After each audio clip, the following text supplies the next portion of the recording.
Lijepi pozdrav, drugari. Ispričat ću vam priču Zlatokosa i 3 medvjeda. Otvorite oči, da čulite uši, udobno se smjestite i priča može da krene. Nekada davno živjela je djevojčica, imala je boju najsjajnijega zlata i zvali su je Zlatokosa. Jako je voljela prirodu i dugo bi šetala šumom. A na kraju te šume bila je jedna kućica u kojoj su živjela 3 medvjeda. Tata Medo, mama medvjedica i mali beba Medo. Mama bi svakoga dana pravila kašu za ručak. Tako je bilo i ovoga dana. I podijelila bi kašu u najveću zdjelu za tata Medu, u manju za mamu medvjedicu i u najmanju zdjelu koja je pripadala malome Medi. Ali kaša je bila jako vruća i nije se mogla jesti. Ja imam plan, reče tata Medo. Idemo se malo prošetati dok se kaša ne ohladi. I tako su tata Medo, mama medvjedica i mali beba Medo krenuli u šetnju. A za to vrijeme, najedanput, gle čuda, Zlatokosa se našla pred njihovom kućicom. Bila su vrata otvorena. Pokucala je. Niko se nije javljao. Pokucala je još jedanput, ali niko ne odgovara. Otvorila je vrata i Zlatokosa je ušla unutra. Kako nešto lijepo miriše, rekla je Zlatokosa. Probala je kašu iz velike zdjele. Ova se ohladila. Ovo se ne može jesti. Zatim je probala kašu iz manje zdjele. Ova je vruća i uzela je najmanju zdjelu koja je pripadala malome medvjediću. Ova je taman po mojoj mjeri. Sve je pojela. I sjela na najmanju stolicu.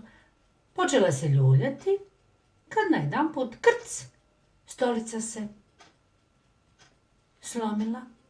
Šta sam napravila? Ali sada nemam vremena da ovo popravim. Idem se malo odmoriti. Vidjela je stepenice i popela se na sprat. Hop, hop. Htjela se popeti na najveći krevet, ali joj nije uspjelo. Krenula je dalje i legla je na manji krevet. Ovaj je jako neudoban i na njemu se ne može ležati. I legla je na najmanji krevet koji je pripadao malome medvjediću. Kako je spustila glavu, tako je zaspala. A za to vrijeme porodica medvjeda, tata Medo, vratili su se kući. Mama medvjedica i mali beba Medo. Neko je jeo iz moje zdjele, reče tata Medo. Neko je jeo iz moje zdjele, reče mama medvjedica. Šta jeo? Neko je sve pojeo iz moje zdjele, reče mali Medo. Ovdje se nešto čudno događa, reče tata Medo. Neka vas tu, idem provjeriti.